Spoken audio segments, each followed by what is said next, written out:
Avec l'assemblée,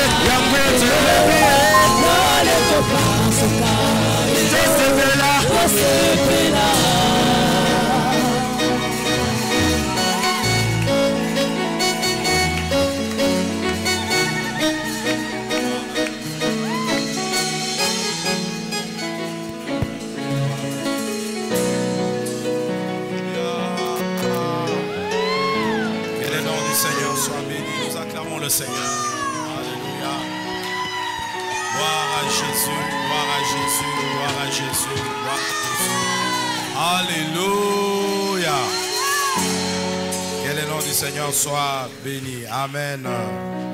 Je vous salue tous au nom de Jésus et vous souhaite une bienvenue et en même temps une bonne fête de Pentecôte. Amen. Souhaite à 10 personnes autour de toi une bonne fête de Pentecôte.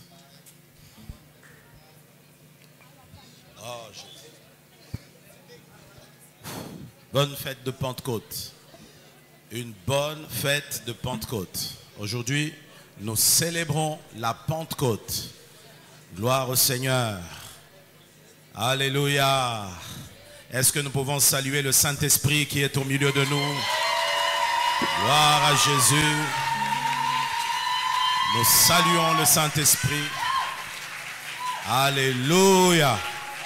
Nous disons la bienvenue au Saint-Esprit ce matin dans ce culte parce qu'aujourd'hui c'est la fête du Saint-Esprit. Amen. Il y a 2000 ans passés, un groupe de gens s'est réunissé quelque part et ces hommes et ces femmes ont été secoués par la puissance de Dieu. Et après cet événement, plus rien n'est resté le même dans leur vie. Non seulement leur vie a été transformée, mais aussi l'environnement dans lequel ils vivaient a été affecté par cette puissance qui est descendue sur eux. Ils ont changé leur environnement. Ils ont changé l'Europe. Ils ont changé l'Asie parce que la puissance du Saint-Esprit était sur eux. Et ce matin, je crois que le Dieu de la Pentecôte est le même. Et ce matin, nous prions pour qu'il descende aussi dans sa gloire. Alléluia. Ainsi, nous allons préparer nos cœurs. Bien-aimés, j'étais en prière hier dans la nuit. Le Seigneur m'a dit, ce matin, il y a des jours qu'il va briser. Il y a des choses qu'il va transformer. Il y a un impact qu'il va apporter dans la vie de quelques personnes ce matin. Alléluia. Est-ce qu'on peut tous se lever, frères et sœurs, préparer nos cœurs à recevoir la parole de Dieu? Nous avons besoin de la parole de Dieu. La parole de Dieu, c'est notre nourriture. La parole de Dieu, c'est notre lumière.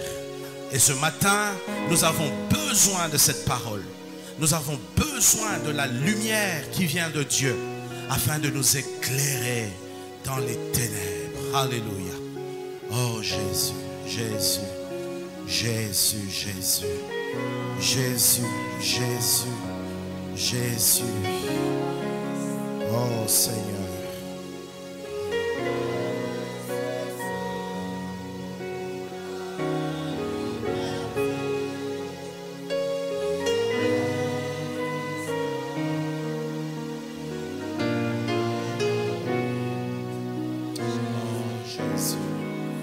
Merci Seigneur.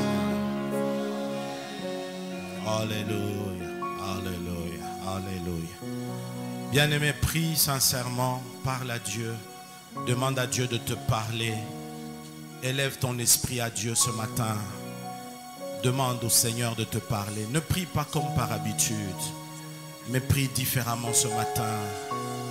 Et je te prie alors que tu élèves ton cœur à Dieu. Bien-aimé, sois à l'écoute du Seigneur dans ton cœur. Sois à l'écoute du Seigneur. Sois à l'écoute du Seigneur. Dis-lui, Seigneur, je suis venu ce matin. Je ne viens pas comme par habitude. Je ne viens pas comme tous les jours. Mais je viens ce matin comme un enfant. Je suis assoiffé. J'ai besoin de toi, Seigneur. J'ai besoin de toi ce matin. Alléluia.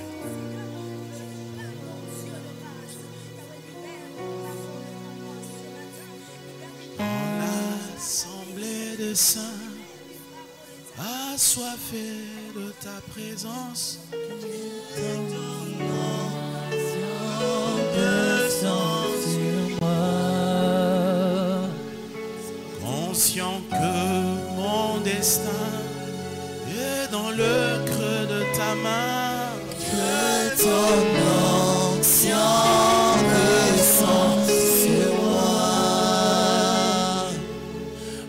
l'assemblée des saints, assoiffé je me tiens. Que ton onction descende sur moi. Conscient que mon destin est dans le creux de ta main. Que ton onction descende sur moi. Oh oui, dans l'assemblée des saints, assoiffé je me tiens. Que ton onction descende sur moi. Conscient que mon destin est dans le creux de ta main. Que ton onction descende sur moi. Sur moi Je suis disposé à sauver. Que ton onction descende sur moi. Je suis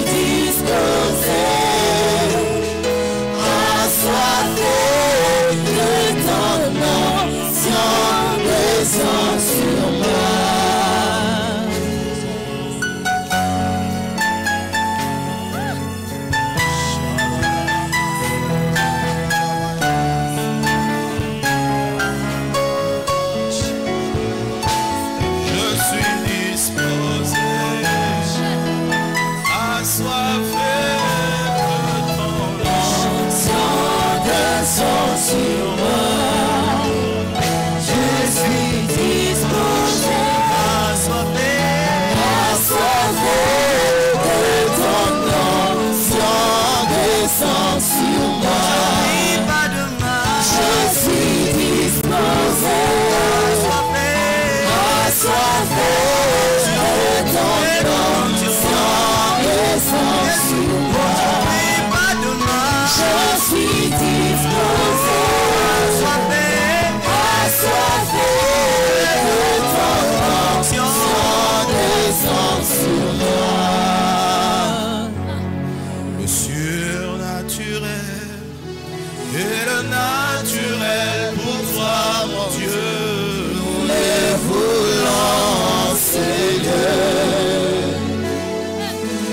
Surnaturel, elle est naturelle pour toi, mon Dieu. Nous le voulons, Seigneur.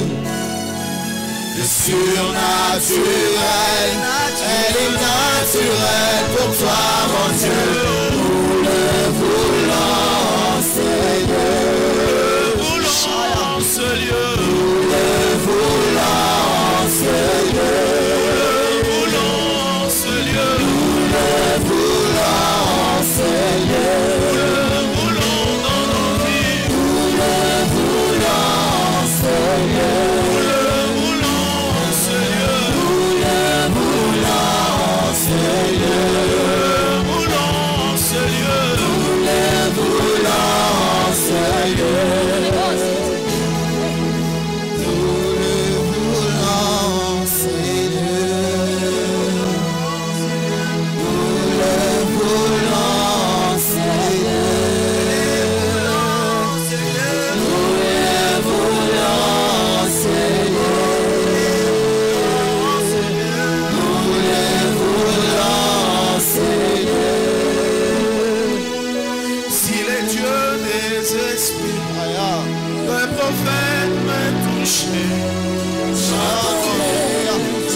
Si les dieux des esprits, les prophètes me touchent, j'entendrai, je verrai comme jamais.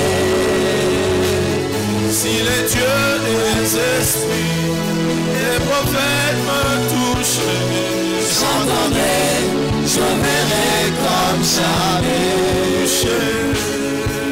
Si les dieux des esprits, les prophètes me touchent, j'entendrai, je verrai comme jamais. Toucher, toucher, toucher.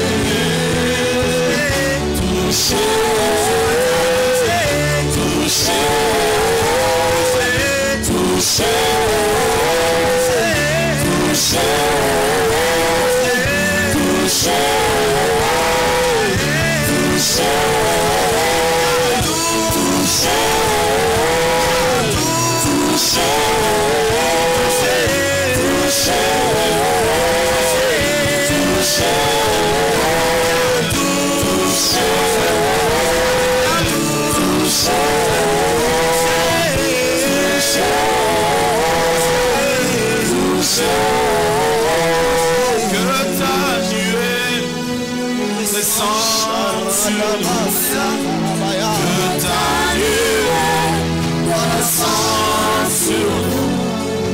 Que ta lumière descende sur nous. Que ta lumière descende sur nous. Que ta lumière descende sur nous. Que ta lumière descende sur nous. Descende sur nous. Que ta lumière descende sur nous. Descende sur nous. Que ta lumière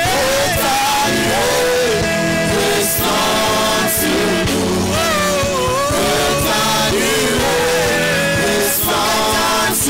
Que ta lumière descende sur nous. Que ta lumière descende sur nous.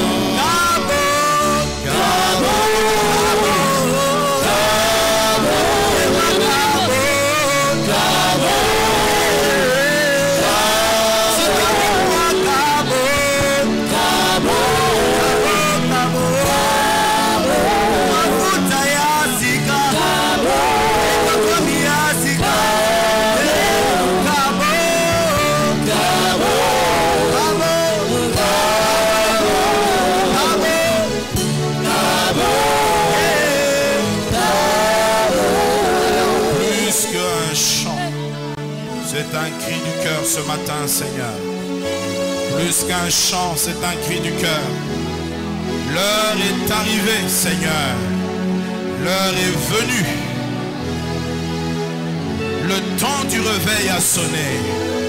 Le temps du réveil est arrivé. Dieu de la Pentecôte, Dieu des apôtres, tu es le même hier, aujourd'hui, éternellement. Tu n'as pas changé. Toi qui en ce jour-là as baptisé du Saint-Esprit. Toi qui en ce jour-là as revêtu de puissance.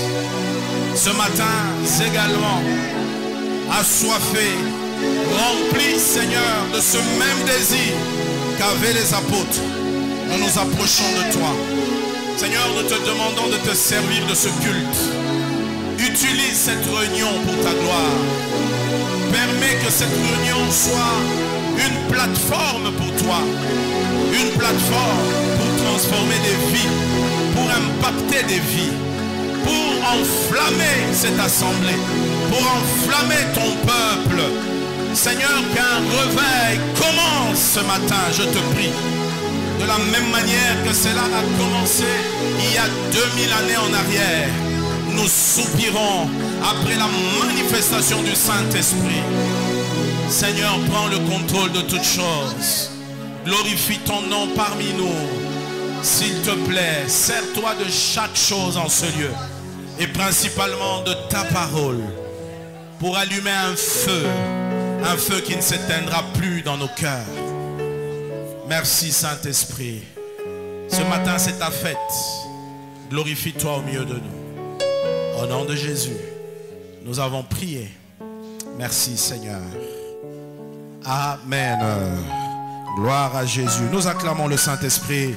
Oh, merci Saint-Esprit. Merci Saint-Esprit. Acclame-le très bien, très bien, très bien. Pousse des cris de joie. Réjouis-toi dans sa présence. Oh, le Seigneur est bon. Le Seigneur est merveilleux.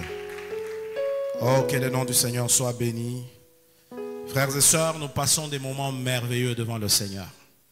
Et comme je le disais le vendredi, lors de nos 10 heures de prière, quelqu'un a dit, lorsque le Seigneur veut faire des choses particulières, il pousse son peuple dans la prière. Alléluia. Il pousse son peuple dans la prière. Et combien ressentent cette soif de prier et de prier et de prier encore? Ceci est le signe qu'un grand réveil est en train d'arriver. Quelqu'un peut dire Amen. Parce que notre monde nous déçoit de plus en plus. Et pour ne même pas citer, notre pays nous déçoit. On est déçus tous les jours, déçus par les gouvernements, déçus par les dirigeants, déçus par l'environnement dans lequel nous vivons. Mais la seule consolation que nous avons, elle est en Christ. Alléluia. Il n'y a que lui qui peut nous faire vivre différemment dans une société qui est complètement en perdition. Il est possible, alors que tout autour de nous tourne mal et sombre et obscur, que nous puissions vivre dans la joie que le Saint-Esprit donne, dans la joie du ciel. Alléluia. Que le nom du Seigneur soit béni. Ce matin, je voudrais vous parler évidemment de la Pentecôte et précisément du but de la Pentecôte. Le but de la Pentecôte. Le but de la Pentecôte. Alléluia. Le but de la Pentecôte. Le but de la Pentecôte. Vous savez que la Pentecôte, c'est une des grandes fêtes juives qui est devenue une fête chrétienne. Elle est tirée du grec Pentecôste, qui veut dire tout simplement le 50e. Le 50e. Pourquoi 50e? Parce qu'on célébrait cette fête 50 jours après la Pâque. 50 jours après la Pâque. La Pâque, pour les Juifs, qui commémoraient beaucoup de choses. La sortie notamment des enfants d'Israël de l'Égypte. Et après 50 jours, l'on célébrait la Pâque. Et la fête de Pentecôte, au début, chez les Juifs, primitivement, elle s'appelait la fête des semaines. La fête de semaines. Vous trouvez ça dans Exode 34, verset 22. Exode 34, 22. Et puis Deutéronome 16, 10. On nous montre que là-bas, il s'agissait de la fête des semaines. Pourquoi on appelait fête de semaine? À cause des 7 semaines qu'il a séparées de la fête de la Pâque. Il y avait 7 semaines, exactement, qui séparaient la fête de la Pentecôte de la fête de la Pâque. Mais aussi, on l'appelait la fête de la moisson. La fête de la moisson. Pourquoi? Parce que cette fête célébrait la fin de la moisson. Et principalement, on venait avec les prémices, les premiers fruits qui avaient produit. Ces premiers fruits, on les présentait. Les gerbes qui avaient donné des fruits, on venait les offrir à Dieu. On venait les présenter à Dieu au temple. Une manière de les consacrer à Dieu, de les offrir à Dieu pour dire: Seigneur, tu as béni notre terre, tu nous as donné de fruits, et voici les premiers fruits. Alléluia. Mais cela aussi correspond dans la nouvelle alliance aux premiers fruits qui ont été présentés à la Pentecôte, des âmes qui ont été gagnées. Vous vous souvenez qu'à la Pentecôte, lorsque Pierre a prêché, 3000 âmes sont venues à Jésus. Alléluia.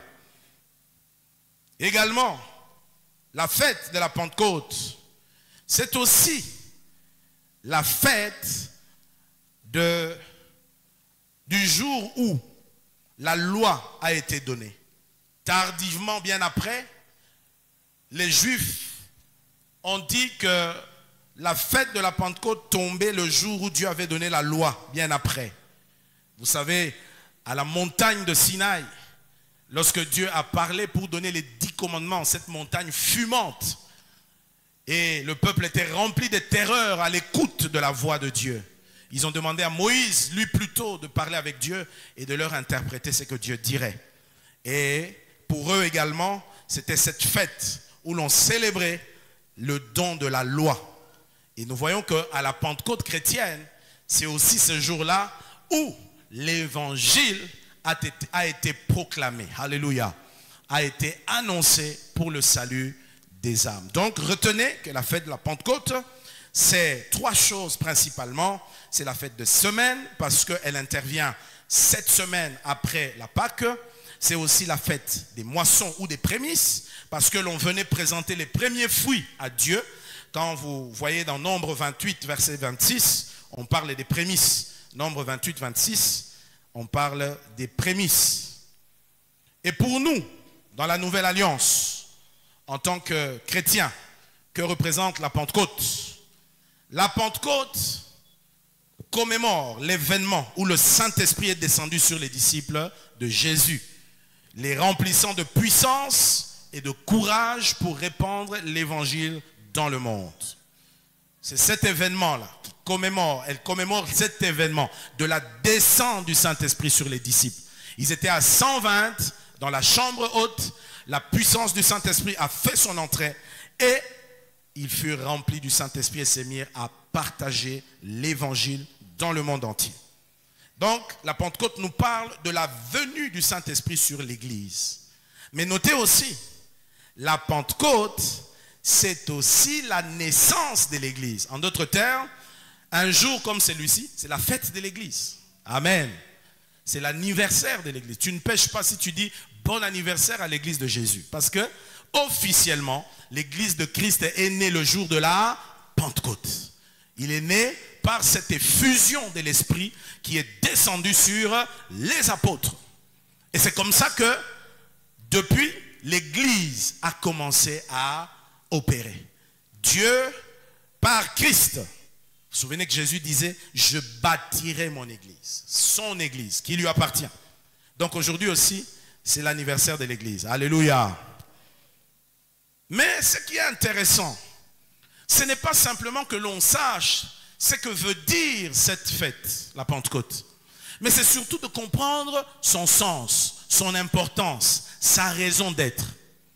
Parce que figurez-vous que pendant que les Juifs fêtaient traditionnellement, habituellement, leur Pentecôte au temple, avec tout le cérémonial qui s'accompagnait, il y avait les grandes autorités, les souverains sacrificateurs, les autres sacrificateurs, les pharisiens, les sadducéens, les docteurs de la loi, les chefs religieux de l'époque. Et probablement qu'à côté, il y avait peut-être des chefs politiques de tout genre qui étaient là, qui venaient pour célébrer cette fête traditionnelle. Mais il y avait à côté 120 disciples dans une chambre en train d'attendre la promesse que le Seigneur leur avait faite. Et ces 120 personnes, ce même jour-là, Dieu n'a pas envoyé l'Esprit bien avant ce jour, mais Dieu a choisi d'envoyer l'Esprit ce même jour-là. Dieu ne fait jamais rien au hasard.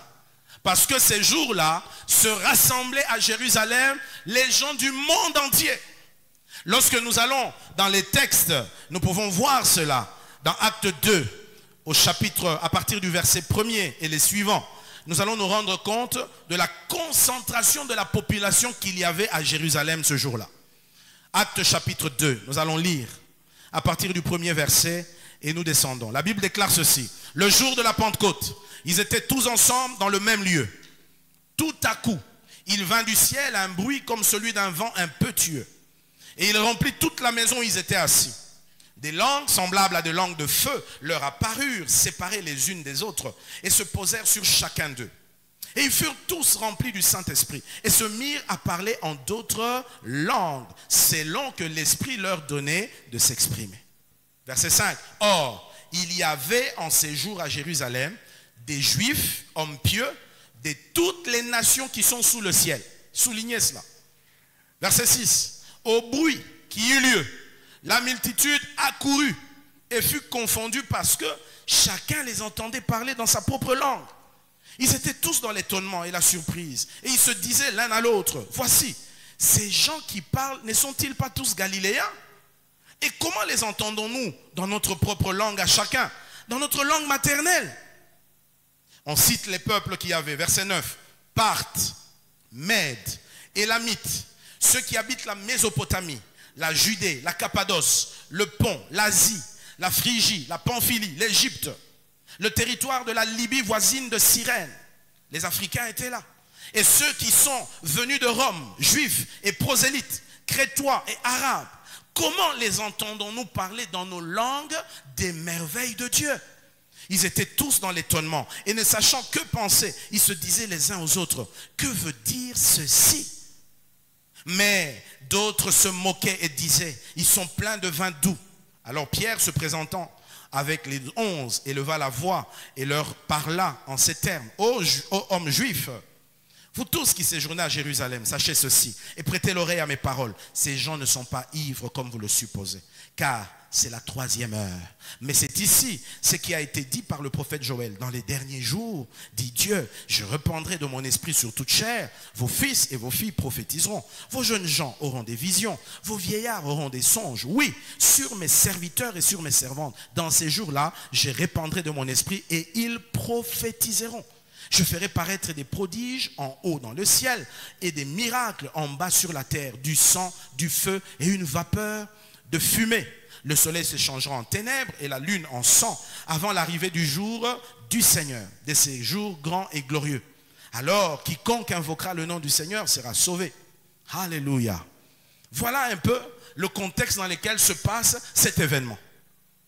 Le Seigneur envoie son esprit, mais Dieu choisit le jour où le monde connu de l'époque est représenté à Jérusalem. Pourquoi? Parce que Dieu a une intention. Alléluia. Il a une intention. Et c'est cette intention que nous voulons découvrir. Donc, le but premier de la Pentecôte, c'était de donner de la puissance à ses disciples pour témoigner Jésus-Christ.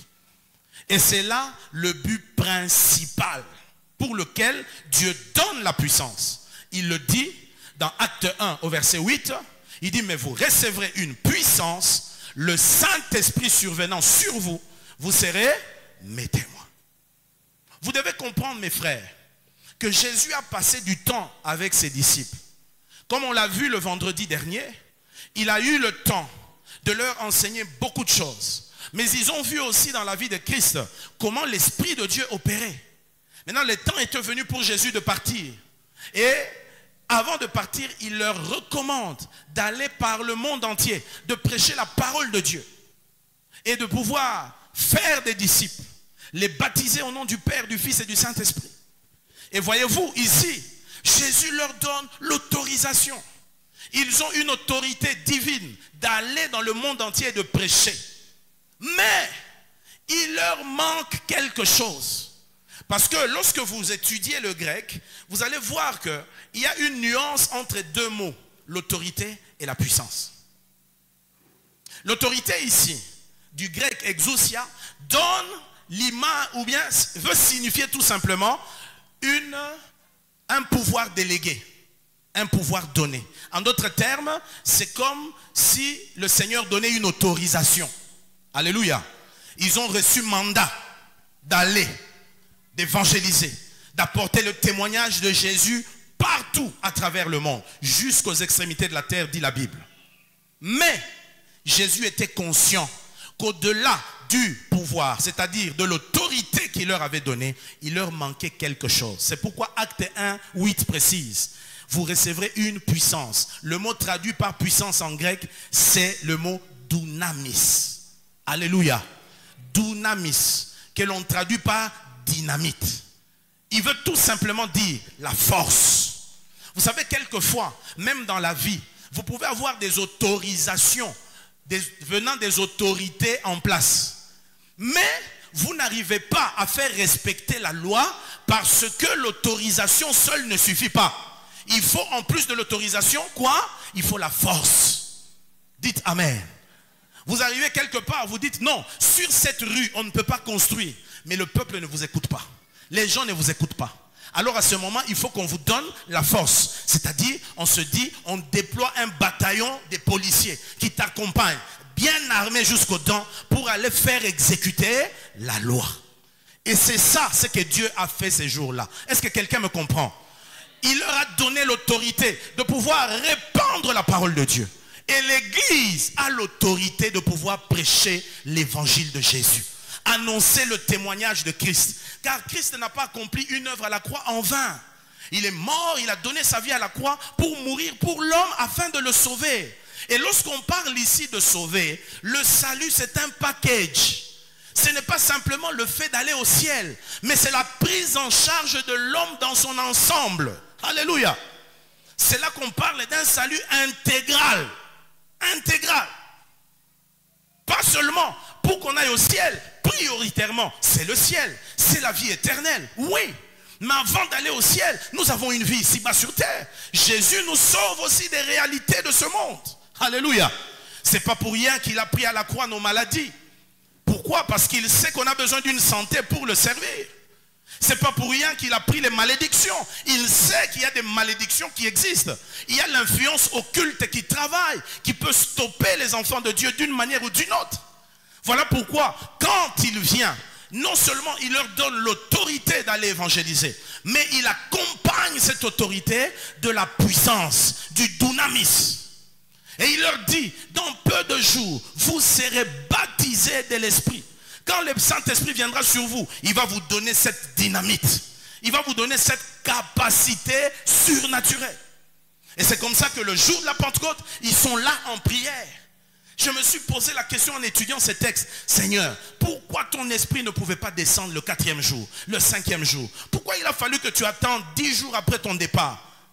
Et le Saint-Esprit m'a dit, parce que ces jours-là, c'est le jour où se rassemblent des multitudes à Jérusalem. Le but pour lequel je donne cette puissance, c'était pour atteindre ces gens-là. Et remarquez, la fête traditionnelle de la Pentecôte est interrompue par la vraie Pentecôte spirituelle des 120 disciples. Dites Amen.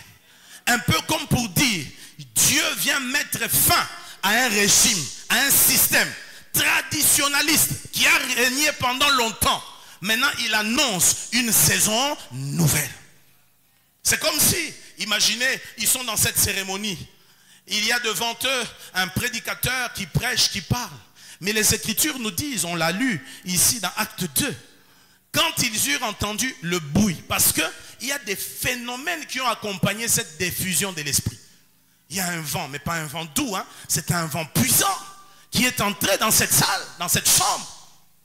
Et puis, c'était tonitruant. La Bible dit, il y eut un bruit, il y avait du fracas, quelque chose qui a fait un boum en cet endroit, au point que ceux qui étaient au temple se sont arrêtés. La Bible dit, la multitude a couru.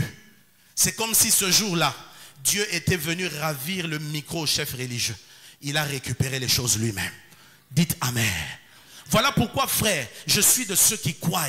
Il n'y a pas de place pour la religion dans les choses de Dieu. Il n'y a pas de place pour le traditionnalisme dans la religion, dans les choses de Dieu. Nous devons arrêter avec cette façon de faire qui pense que Dieu, on peut le mettre dans un carquois. On peut le gérer, on peut faire des choses d'une manière ou d'une autre. On peut gérer Dieu en disant, voilà, aujourd'hui, on va faire les choses de cette manière. Et ça se passe toujours comme ça. Dieu n'est pas dans nos traditions. Dieu n'est pas dans nos coutumes. Dieu n'est pas dans nos habitudes. Il est Dieu. Et il s'impose lorsqu'il se manifeste. Quelqu'un peut dire Amen. Il descend là au milieu d'eux. La Bible dit, cette multitude qui était là au temple, cette grande foule, oublie le temple, oublie la tradition. Ils viennent accourir auprès des disciples. Mais voilà ce qui se passe. Pendant que les disciples sont là, en train de parler en d'autres langues, eux-mêmes ne le savaient pas. La langue qui était parlée là ce jour, eux priaient en langue, parlaient en langue, mais c'était des langues des hommes, des langues connues. Il y avait certains qui parlaient des langues africaines, parce qu'il y avait des Libyens, il y avait des Égyptiens. Mes frères, croyez-moi, ce n'est pas avec l'évolution du temps que les pays comme la Libye ou l'Égypte avaient changé des continents et puis maintenant on les a placés en Afrique. Non, non, non. Ils ont toujours été en Afrique. Dites Amen. Lorsqu'on parle de la Libye, on parle de l'Égypte, c'était des Africains qui étaient là. Et là, ils avaient une langue à eux. Une langue qui parlait. À cette époque, il n'y avait pas d'arabe. L'islam n'existait même pas. L'islam est venu 6 siècles après. Alléluia. Et à ce moment-là, ils ont entendu ces gens parler dans leur propre langue. Et chaque peuple, ceux qui venaient de l'Asie, les entendaient dans leur propre langue maternelle. Les autres les entendaient ainsi de suite. Ceux qui venaient de l'Europe entendaient dans leur propre langue. Mais ils se sont dit, mais ces gens ne sont-ils pas galiléens? Ils sont tous de la Galilée. Mais comment ils parlent nos langues et nous les entendons dans nos langues maternelles? Ça veut dire quoi? Ça veut dire tout simplement que Dieu connaissait chacun d'eux. Les connaissant, il leur a adressé un message à travers ces Galiléens-là. Quelqu'un peut dire Amen. Pour atteindre les hommes, le Seigneur est capable de faire des choses qu'on n'imagine pas, des choses auxquelles on ne croit pas.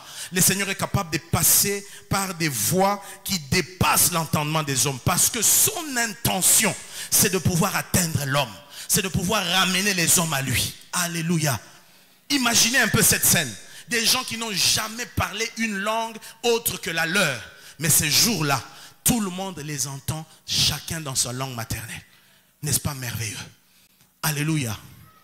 Donc, le but premier pour lequel le Seigneur donne la puissance, c'est pour que les disciples, remplis de cette dynamite, remplis de cette autorité, qu'ils aillent à travers le monde entier et qu'ils puissent gagner des âmes, attirer des âmes à lui. Et on voit cette réalité s'opérer partout. Non seulement elle s'est faite à Jérusalem, la même réalité s'est faite aussi au milieu des non-juifs. Lorsque, après la Pentecôte, Pierre, par exemple, vous êtes ici, nous sommes dans Acte 10, il se rend à Césarée, dans la maison d'un Romain qui n'avait rien à voir avec les Juifs. Il arrive là-bas conduit par l'Esprit, il prêche la parole de Dieu. La même puissance qui est descendue à la Pentecôte descend aussi parmi ces gens. Et ces jours-là, ces hommes sont remplis de l'Esprit, parlent en d'autres langues. Des signes miraculeux s'opèrent. À tel point que les autres apôtres sont choqués parce que pour eux, ce n'était que les Juifs qui devaient bénéficier des choses de Dieu. Mais ils ne comprenaient pas que la révélation de Dieu était progressive. Elle devait commencer à Jérusalem, mais elle ne devait pas s'arrêter à Jérusalem. Elle devait s'étendre. Quelqu'un peut dire Amen. Ensuite, nous voyons la même réalité s'opérer. Philippe est conduit par l'Esprit à aller en Samarie. Vous vous souvenez de Samarie? C'est là que Jésus a gagné cette femme au puits, qui avait déjà annoncé Jésus aux hommes. Donc il y avait déjà une sémence de Jésus dans cette ville. Lorsque Philippe y descend, on nous dit que cette ville-là expérimente la puissance de Dieu. Des grands miracles s'opèrent, des conversions massives s'opèrent. Et après, qu'est-ce qu'on fait? On fait appeler les apôtres. Pierre et Jean arrivent là-bas pour voir qu'est-ce qui s'y passe. Ils se rendent compte que c'est la même réalité qui se produit aussi à Jérusalem. Et bien après, la persécution commence. Nous sommes dans Acte 8. Vous allez voir que les disciples sont persécutés. Ça commence avec Étienne qui se lève, qui prêche. Sous l'onction, il a des discours convaincants. Mais les gens de cette société n'acceptent pas cela. Il est lapidé, il est tué. Parmi ceux qui sont dans l'équipe de ceux qui le lapident, il y a Saul de Tarse qui deviendra l'apôtre Paul, qui recueille ses vêtements. Et Étienne meurt, les chrétiens fuient. Quand vous lisez Acte 8, vous voyez qu'ils se dispersent. Dieu utilise cette stratégie. Pourquoi? Parce que là où le Saint-Esprit descend, il faut du mouvement. Alléluia. Il faut du mouvement. N'oubliez pas notre thème du mois. Oint du Saint-Esprit et de force. Acte 10, 38. On parle de Jésus. Vous savez comment Jésus-Christ a été oint du Saint-Esprit et de force. Mais oint du Saint-Esprit et de force, il n'était pas sur le même lieu. La Bible dit il allait de lieu en lieu. Là où il y a l'onction véritable, l'onction nous pousse au mouvement. On doit travailler, on doit bouger. On ne doit pas s'arrêter à un seul endroit. Alléluia. Pourquoi? Parce qu'il y a des âmes à gagner. Et voilà que là, les disciples persécutés se dispersent dans toute l'Asie de l'époque. Ils vont ça et là en sauvant leur vie. Mais partout où ils arrivent, ils témoignent de Jésus. Ils parlent de Christ. Ils témoignent qui est Jésus pour eux. Et des conversions massives se font. Voilà comment cet empire romain est envahi par l'évangile. Et qui est derrière tout cela? Le Saint-Esprit. C'est le Saint-Esprit qui stimule. C'est lui qui soulève des gens, qui appelle, qui interpelle, qui réveille les consciences et pousse les gens à aller répandre le message de Jésus-Christ. Et cela ne suffit pas, frères et sœurs. C'est même Saul de Tarse, persécuteur de l'église, qui détruisait des églises. Voilà avec le mandat qu'il a reçu de ses autorités, d'aller saisir les chrétiens sur le chemin de Damas. Alors qu'il est sur son cheval, il est percuté, mis par terre. Jésus lui apparaît. Et là, le Seigneur se révèle à lui. Quand le Seigneur se révèle à lui, il lui dit, désormais tu deviendras un instrument pour moi. La même personne qui était destructrice des églises devient un planteur d'églises. Quelqu'un peut dire amen. Mais ça s'est fait comment? On envoie un certain Ananias. Là, lorsque le Seigneur l'envoie, on l'a dit le vendredi. Cet homme a peur, il dit Seigneur, j'ai entendu beaucoup de mal que cet homme a fait aux chrétiens. Je ne peux pas aller vers lui. Le Seigneur dit ne t'en fais pas. C'est un instrument pour ma gloire. Cet homme fait un voyage, il va chercher Saul de Tarse, là à Damas, en Syrie. Il arrive, il voit cet homme aveuglé par la gloire de Dieu qui l'avait frappé. Il prie pour lui. La Bible dit il recouvre la vue et non seulement cela, il est rempli du Saint-Esprit. Alléluia. Il est rempli, revêtu de la puissance de Dieu. Ce même homme revêtu de la puissance de Dieu, des années plus tard, s'élève. La même chose qui s'est faisait dans la vie de Jésus, la même chose qui s'est produite dans la vie des apôtres, la même chose qui s'est faite dans la vie des disciples de Christ, se fait dans sa vie aussi. Quelqu'un peut dire Amen. Et nous voyons dans Acte 13, il est dans l'église d'Antioche. L'église d'Antioche est la seconde église qui a été créée après l'église de Jérusalem. Qui est venue après, mais qui a été plus dynamique. Et là, à l'église d'Antioche, il apprend les ABC de la foi. Il est encadré, il est formé. Jusqu'à ce qu'un jour, alors qu'il jeûnait, qu'il priait, le Saint-Esprit parle. Il dit, mettez-moi à part Paul et Barnabas pour la mission à laquelle je les assigne. Et voilà, ils se lèvent, ils vont en mission. Barnabas et Saul, en chemin, les voilà, allant ça et là, prêchant la parole. On l'a vu le mois passé. Comment, depuis Jérusalem jusqu'en Illyrie, l'apôtre a répandu l'évangile. Il a connu 3 voyages missionnaires. Il y a un 4e qu'il avait amorcé qui s'est arrêté quelque part. Et qu'est-ce qui se passe? Aussitôt que le Saint-Esprit descend sur lui, il devient un témoin. Frère, c'est ça la réaction normale. Lorsque la puissance de Dieu descend sur un chrétien, si c'est la puissance de Dieu, elle pousse au témoignage. Dites Amen. C'est pourquoi tous les disciples dans la parole de Dieu, une fois remplis de l'Esprit, s'est transformé en témoin. Si la puissance de Dieu descend sur toi et que tu n'es pas un témoin, ce n'est pas la puissance de Dieu, c'est autre chose. Quelqu'un peut dire Amen. Donc, le but premier de la Pentecôte, vous comprenez maintenant, par Pentecôte, j'appelle cet événement de la descente de l'Esprit. En d'autres termes, le revêtement de puissance. La Pentecôte, pour nous chrétiens, c'est le synonyme du revêtement de puissance. Ainsi, le but de la Pentecôte, autrement, c'est le but du revêtement de puissance. Pourquoi Dieu nous revêt-il de sa puissance? Pourquoi il nous donne cette dynamite? C'est pour que nous allions témoigner. L'onction, c'est pour la mission. Renard Bonquet, ce grand évangéliste d'heureuse mémoire, disait toujours, une onction sans action est une malédiction. Alléluia. Une onction sans action est une malédiction. L'onction doit travailler. L'onction doit nous pousser à l'œuvre. L'onction doit nous pousser à servir, à témoigner, à parler de Jésus. Et ce qui est merveilleux dans tout ça, lorsque nous témoignons, c'est encore lui qui touche les cœurs. Ce n'est même pas nous qui convertissons les cœurs, mais c'est toujours lui qui le fait. Tout ce qu'il nous demande, c'est de nous lever. Voilà pourquoi je le dis. Communauté des églises foi triomphant, lève-toi comme un peuple témoin de Jésus en ces temps de la fin. Regardez aujourd'hui le monde entier. Tous les signaux sont là qui nous démontrent que nous sommes dans les temps de la fin. Que dis-je? Nous sommes dans les dernières heures, les dernières minutes de temps de la fin. Tous les signaux sont là. La croissance de l'iniquité. Nous le voyons. Jésus l'avait prophétisé. Les fléaux et les catastrophes naturelles. Combien n'en voyons-nous pas maintenant? C'est tous les jours sur les médias qu'on en entend parler. Nous entendons aujourd'hui des maladies compliquées. Les guerres et les bruits des guerres. Nous en avons chez nous. Nous en avons à travers le monde. Les faux prophètes. Mais vous voyez la prolifération qu'il y a. Alléluia. Tous ces signes se sont accomplis. Ceci montre que nous sommes dans les temps de la fin. Mais Dieu a une intention. Dieu veut que le méchant ne meure pas dans sa méchanceté, mais qu'il soit sauvé. Et pour cela, il a besoin des hommes et des femmes disponibles, sur qui il met sa puissance pour qu'ils aillent faire cette mission. Que le Seigneur nous aide à avoir suffisamment de fardeau pour comprendre cette raison-là. Alléluia. Et c'est très important. Faisons attention. Ne commettons pas l'erreur. Il y a ici 3 types d'erreurs à éviter lorsque l'on reçoit la puissance de l'Esprit. 3 types d'erreurs. Le premier type d'erreur, c'est cette erreur que commettent certaines personnes qui utilisent la puissance du Saint-Esprit comme un jouet. Et c'était là le problème de l'église de Corinthe. Vous savez, quand vous lisez là le Nouveau Testament, vous voyez dans les écrits de Paul 1 Corinthiens, 2 Corinthiens. Amen.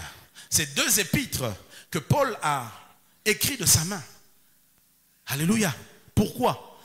Il adressait cet épître à une église qui existait dans la ville de Corinthe. Et Corinthe, c'était une ville où il y avait beaucoup de philosophes, beaucoup d'hommes intelligents. L'apôtre y était descendu. Il y a bâti une œuvre imposante. Il a dit, quand je suis venu vers vous, ce n'est pas avec des discours persuasifs qu'enseigne la philosophie des hommes.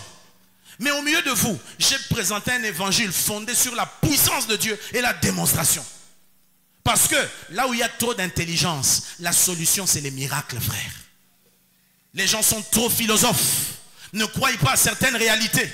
Lui, il est venu par la puissance des miracles. Il a convaincu des cœurs. Il a ramené ces gens à Christ. Une église a commencé.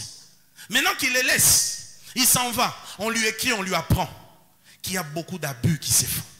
Pourtant, cette église était remplie de puissance. Cette église était remplie des dons spirituels. Regardez, tout le chapitre 12 des 1 Corinthiens est destiné à enseigner sur l'exercice des dons spirituels.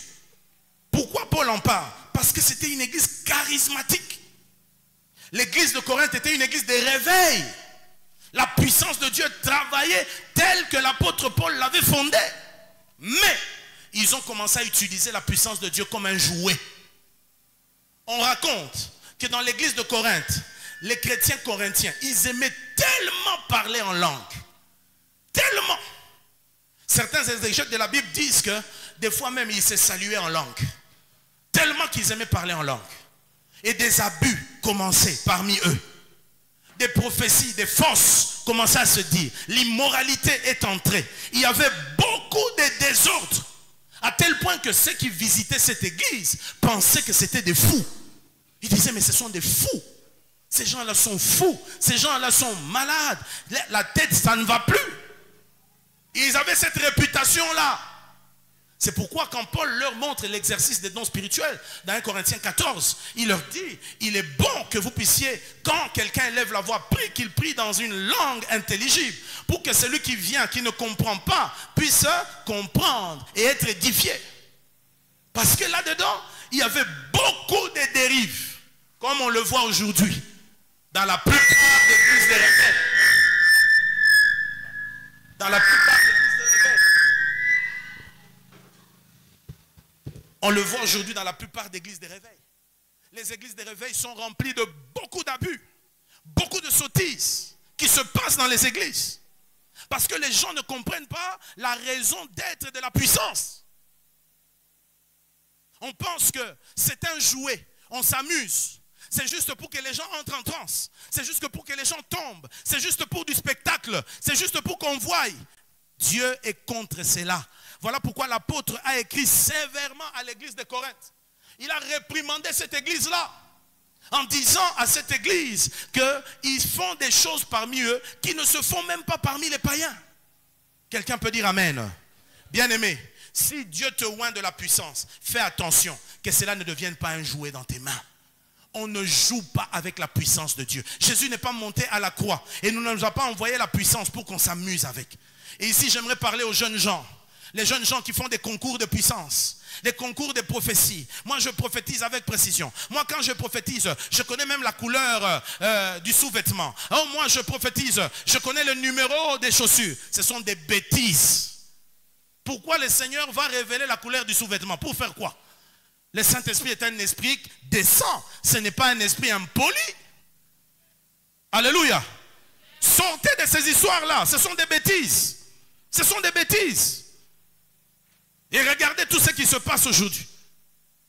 Haute spiritualité. Il n'y a pas de haute spiritualité. Il n'y a qu'une vie chrétienne qui est fondée sur Jésus-Christ. Oh, le christianisme christique. Ça, c'est l'occultisme dans l'église. C'est l'occultisme. À la loi et au témoignage, si on n'en parle pas, il n'y aura pas de réveil. Beaucoup trop de jeunes gens sont en train de se laisser séduire. Vous êtes initiés à des cultes occultes, à des idoles. Vous êtes initiés à la magie, à la sorcellerie. Ou c'est fondé sur des pratiques. Il faut prier avec les sels. Il faut prier avec ceci. Il faut prier avec cela. Dieu, pour se manifester, peut certes utiliser toutes choses. Mais il n'utilise pas les choses comme une coutume, une habitude, où on est obligé à chaque fois qu'on prie, huile, où on prie, sel, où on fait ceci. Oh non, Dieu n'est pas un Dieu qu'on peut retenir dans une bouteille. Il est Dieu. Il peut se manifester des centaines, des millions de manières. Alléluia. C'est ça la faute de l'église de Corinthe. L'église de Corinthe, c'était une église qui devait apprendre à canaliser la puissance. Mais au lieu de cela, ils ont passé leur temps à s'amuser avec les dons. Au lieu d'aller gagner des âmes, sauver des âmes, comprendre le but pour lequel la puissance de Dieu est venue sur eux, mais ils passent leur temps entre eux. Comme aujourd'hui, vous voyez cette distraction qui existe, cette guéguerre dans les églises. On est maintenant dans les soutanes, on est dans ceci, on est dans... C'est pourquoi je dis, il faut que Jésus vienne, mes frères. L'enlèvement, c'est une délivrance pour nous. Parce que si Jésus ne revient pas, il y a des bêtises qu'on va voir, je pense, qui vont nous donner des crises cardiaques. Alléluia. Voilà pourquoi tout celui qui est connecté à l'Esprit prie que le Seigneur revienne. Alléluia. Parce qu'il y a tant de choses qui font mal au cœur. Comment on s'amuse avec les dons de Dieu. Et ceci attire la risée des païens qui se moquent de nous plutôt que de se convertir. Mais aujourd'hui, le discrédit est jeté sur l'église. L'église de Corinthe ne comprenait pas la raison. Deuxième erreur, c'était l'erreur que commettaient certaines personnes qui attiraient l'attention sur elles au lieu de donner gloire à Dieu. Alléluia. Bien-aimé, si le Saint-Esprit te donne la capacité de guérir les malades, ce n'est pas pour ta gloire. Ce n'est pas pour ta gloire. Humainement parlant, tu es incapable de guérir ne fût-ce qu'un rhume. Mais si Dieu permet que par tes mains, qu'une âme soit sauvée, qu'une vie soit guérie, que quelqu'un obtienne quelque chose ou soit délivré, retourne la gloire à Dieu. Il a donné sa puissance pour sa gloire à lui. Mais aujourd'hui, le culte de la personnalité. Oh, il y en a marre, il y en a marre, il y en a marre. Quand je vois ces choses, mon cœur saigne. Mon cœur saigne. Je me suis séparé de beaucoup d'amis à cause de cette histoire de culte de la personnalité. Regardez, c'est moi le one man show, l'homme de la puissance, avec des précisions dans la prophétie. Bêtise, sottise. Alléluia. Et ça court les rues.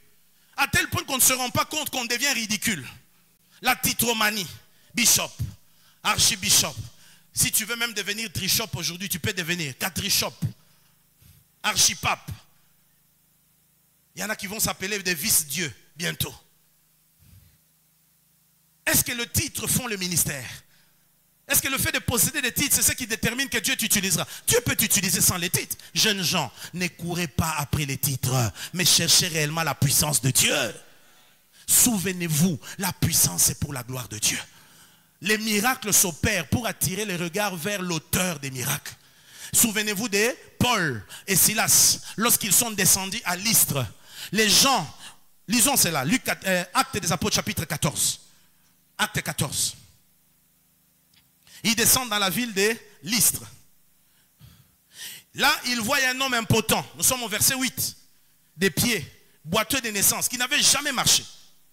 La Bible dit, il écoutait parler Paul. Et Paul, fixant les regards sur lui, et voyant qu'il avait la foi pour être guéri, il dit d'une voix forte, lève-toi, droit sur tes pieds. Il se leva d'un bond et marcha. À la vue de ce que Paul avait fait, la foule éleva la voix et dit en langue lycaonienne, les dieux sous forme humaine sont descendus vers nous. Ils appelaient Barnabas Jupiter et Paul Mercure. Parce que c'était lui qui portait la parole. Le prêtre de Jupiter, dont le temple était à l'entrée de la ville, amena des taureaux avec des bandelettes vers les portes et voulait de même que la foule offrit un sacrifice. Les apôtres, Barnabas et Paul, ayant appris cela, ils firent quoi? Ils déchirèrent leurs vêtements et se précipitèrent au milieu de la foule en s'écriant. Voyez la scène. Ils déchirent, ils crient, non, non, non, non. Oh homme, pourquoi agissez-vous de la sorte? Nous aussi, nous sommes des hommes de la même nature que vous. Et vous apportant une bonne nouvelle, nous vous exhortons à renoncer à ces choses vaines pour vous tourner vers les dieux vivants qui a fait le ciel et la terre, la mer et tout ce qui s'y trouve. Dites Amen. À renoncer à ces choses vaines. Ce sont des vanités. Le culte de la personnalité, c'est de la vanité dans l'évangile. C'est de la vanité dans l'église.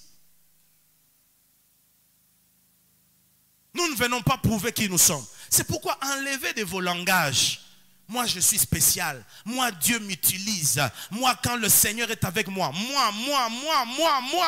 Et puis quoi encore? Tu n'es pas spécial. Il y a des gens avant toi que Dieu a utilisés. Et les a utilisés plus puissamment que toi.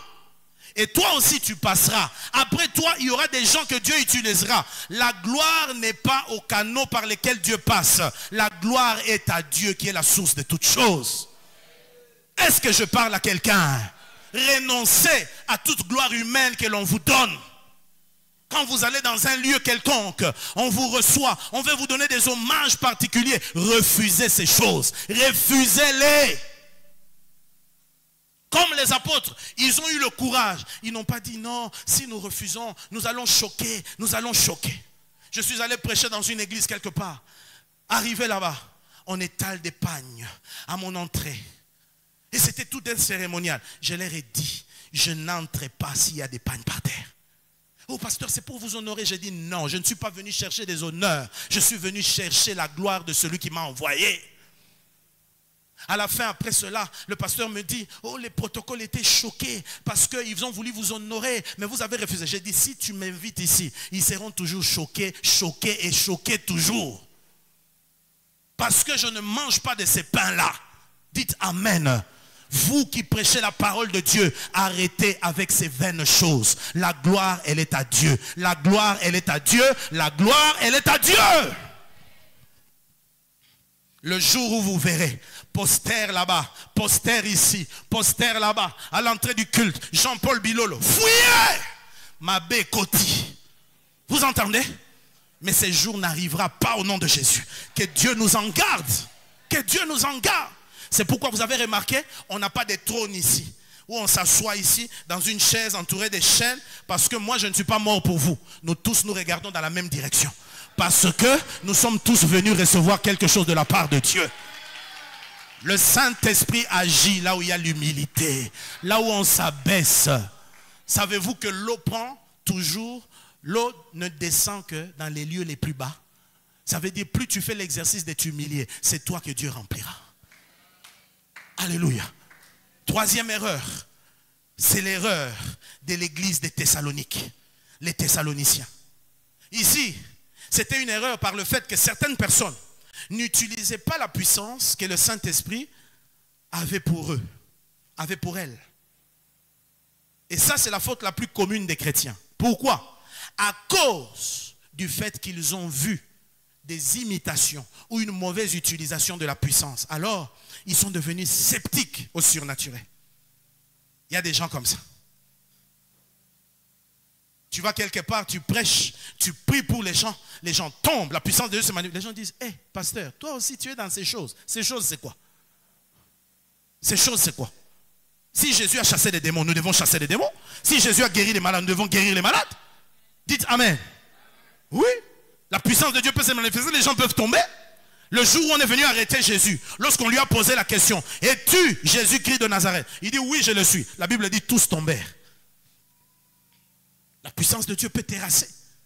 Oui, ça dépend de la force dans laquelle elle descend et la sensibilité de la personne. Il ne faut pas qu'on vous fasse croire que les réalités surnaturelles, c'est une déroute. Non, le Dieu que nous prions, c'est un Dieu du surnaturel. Il fait des choses qui dépassent l'entendement. J'ai prié dans une église il y a quelques années. Ma révolte était quoi? Lorsque la puissance de Dieu descendait, il y avait une manifestation démoniaque. Les encadreurs nous disaient, il ne faut pas chasser les démons, ça va traumatiser les esprits sensibles. Au lieu de cela, on priait sur une sœur qui avait un esprit de serpent en elle. On priait, ils viennent là, ils nous arrêtent. Non, calmez-la seulement, donnez-lui des conseils. Moi j'ai dit, ah, Mokambi, donnez des conseils à un démon. Mais est-ce qu'il va écouter? Si le démon n'a pas écouté Dieu depuis qu'il était là au ciel, il n'a même pas écouté Jésus quand Jésus est venu et s'est offert à la croix. Qui suis-je moi pour qu'un démon écoute? La Bible ne nous dit pas d'aller enseigner et prêcher aux démons. La Bible nous dit, en mon nom, vous chasserez les démons. Les démons doivent être chassés. Alléluia. Comme un chien. Tu vois quand Jésus chassait, il ne se moquait pas. Il dit, tais-toi, sors. Les démons partent. Tu n'as pas donné des conseils aux démons. Oh non, les gens seront traumatisés. Mais le Dieu que tu sers, il est plus que toutes les puissances que tu connais dans le monde. Dieu est supérieur à la magie. Dieu est supérieur à la sorcellerie. Dieu est supérieur à l'occultisme sous toutes ses formes. C'est le Dieu de tous les esprits. Dites Amen. Ah oui. Alors, vous ne devez pas limiter Dieu en disant non, le Seigneur doit faire des choses. Dieu n'est pas à notre ressemblance. C'est à nous de lui ressembler. Et les Thessaloniques, ils avaient ce problème-là.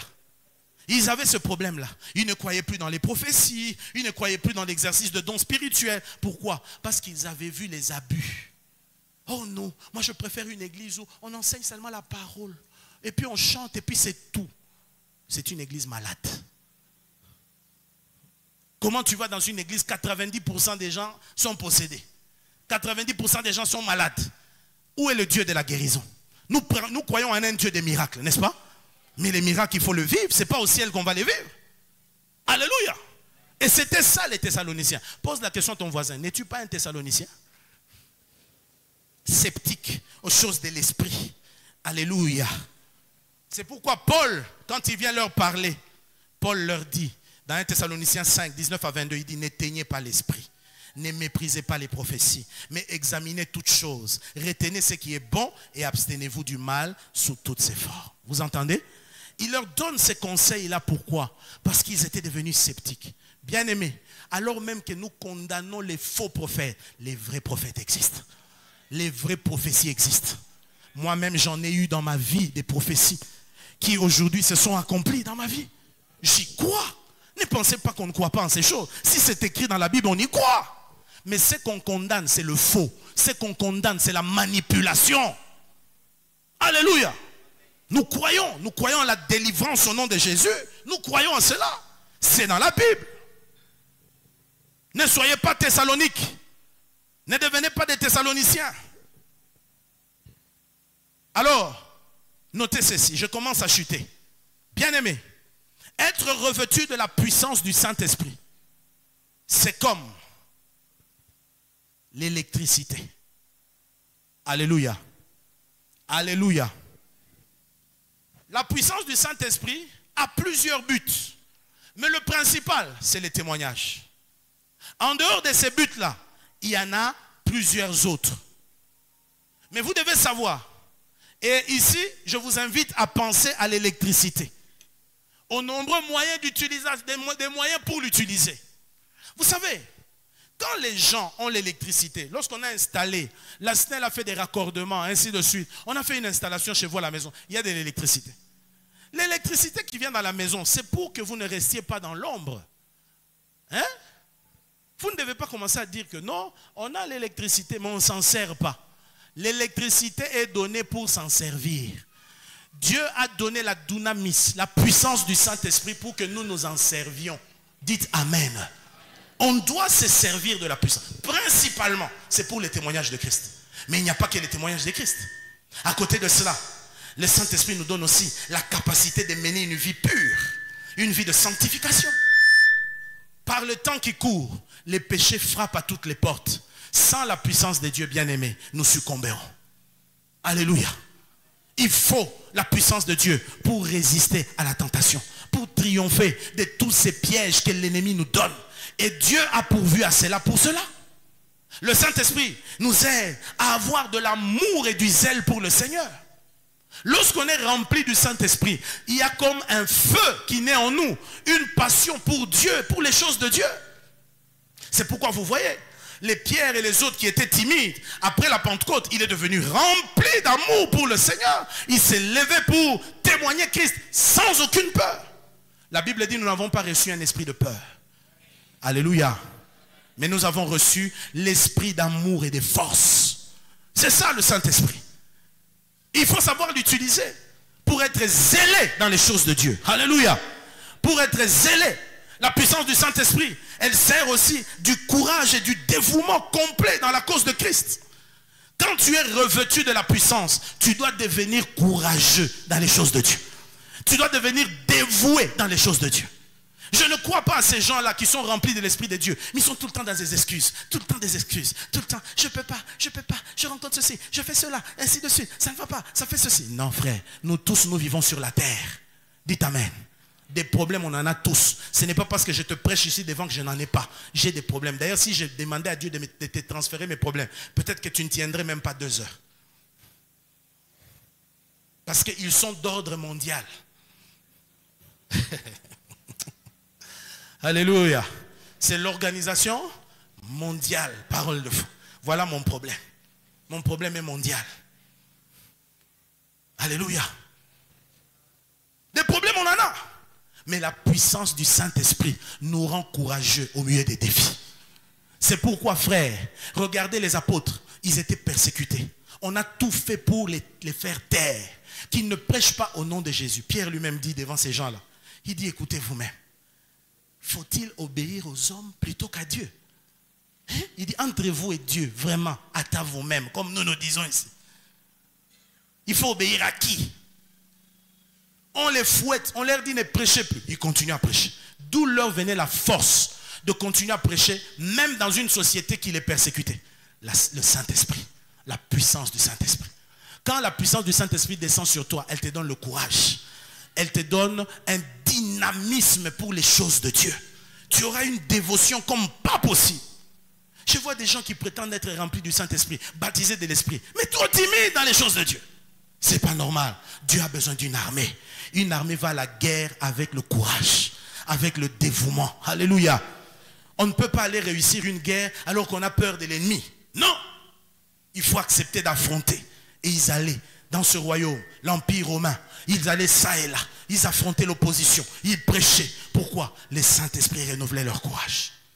Quand vous lisez dans Acte 4, le verset 31, vous verrez, sortis d'un emprisonnement, ils sont revenus.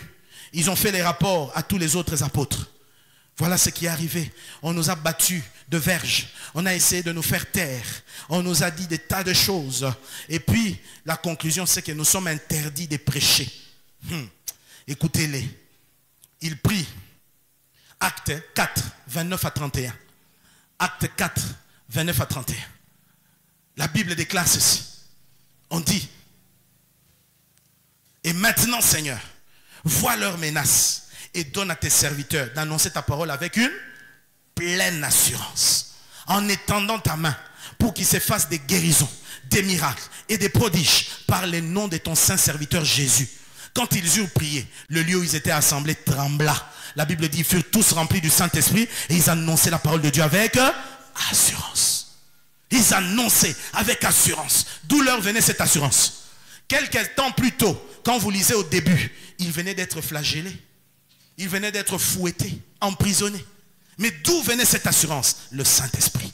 Quand la puissance de Dieu vient sur toi, tu seras rempli d'assurance. Tu seras rempli de courage. Tu affronteras des problèmes. Tu les regarderas comme si c'est Dieu lui-même qui les voit. Tu as le regard de Dieu. Que le Seigneur te donne un tel courage ce matin au nom de Jésus. Dans la vie, il y a beaucoup de choses qui font peur. Mais la puissance du Saint-Esprit t'aidera à me passer outre. Alléluia. Nous avons aussi, toujours, parmi les choses qui sont les bénéfices que nous avons par la puissance du Saint-Esprit, ou le but de la puissance, c'est qu'elle renforce notre foi. La puissance du Saint-Esprit renforce notre foi. Il renforce notre foi. Le Saint-Esprit vient renforcer notre foi. Cette puissance-là, quand elle nous remplit, c'est comme si nous recevons la foi de Dieu. Alléluia. C'est là que nous parlons de l'esprit de foi. L'esprit de foi, c'est le Saint-Esprit qui stimule ta foi. Ce n'est pas seulement une foi que tu reçois par l'écoute de la parole, la méditation quotidienne, non. Mais c'est comme si Dieu dépose sa grâce sur toi. Alléluia. Et Dieu sait combien nous avons besoin de la foi. La foi déplace les montagnes. Des montagnes, il y en a. On en a connu dans ces ministères. On a connu des montagnes. Pour ceux qui ne le savent pas, lorsque, il y a quelques années, il y a combien? 2-3 ans, nous avons commencé l'aménagement de ce lieu. Nous sommes arrivés ici, il n'y avait rien. Cet endroit était une brousse. Une brousse. Tout ce que vous voyez là, c'est l'église qui a construit ça. C'était une brousse. On a des images. Il fallait même les préparer. Je vous promets prochainement, je vais vous diffuser ça. Vous tous qui allez voir ça, vous allez crier d'émotion. Ici se promenaient des lézards. Ici, les gros lézards. On est venu. On a déblayé la terre. On a arrangé ce lieu. Et par la grâce de Dieu, on y allait petit à petit. Le premier culte qu'on a eu ici, c'était à ciel ouvert. Il n'y avait même pas de toiture. On a prié avec des parasols. On a prié avec des parapluies. Qui se souvient? Qui était là? Ah, il faut toujours être les anciens. Levez la main très haut. Vous vous souvenez de ces cultes-là? On brûlait des chaleurs ici. Et puis, Dieu a commencé à faire naître en nous la foi. On a commencé à y croire. On y allait pas à pas. Petit à petit, des choses s'ajoutaient, s'ajoutaient, s'ajoutaient, s'ajoutaient. On recevait des dons de ceci jusqu'à ce qu'on a bâti cet endroit. L'église était embellie. Le projet premier de cette église, c'était que cette salle soit climatisée. C'était qu'il y ait des écrans partout, partout, partout. Je vous révèle ça. Mais on a arrêté très vite. Vous savez pourquoi? Parce qu'on a été annoncé qu'on devait déménager. Quand on pensait à pouvoir climatiser ces lieux, mettre des écrans, faire ceci, on nous dit, non, il y a des projets ici, il faut quitter. Ah, il faut quitter. C'est là que la foi intervient. Dites Amen. Je vous épargne les détails. Frère, nous sommes rentrés. On a prié. On a cherché Dieu. Le Seigneur me dit, initie un projet d'achat. Je dis, mais Seigneur, on n'a pas d'argent. Initie un projet d'achat. Vous savez, quand Dieu vous parle, j'aime l'assurance que le Seigneur donne. Ne suis-je pas Dieu? Ne suis-je pas Dieu? Or et argent m'appartiennent. Tu le dis, tu le prêches. Et Dieu me dit, la foi, il ne faut pas seulement la dire, il faut la vivre. Alors, on réunit les commissionnaires, on demande les prix. Les premiers prix qui sont partis, 600 000 $ pour acquérir une parcelle ici à ma campagne. On n'a pas d'argent. On n'a même pas 5 000 $ en compte. Comment faire? Voici la clé. Prenez par-dessus tout le bouclier de la foi. On a pris la foi. On y a cru. Dieu nous aidant. On y a cru. Franchement, je vous dis la vérité.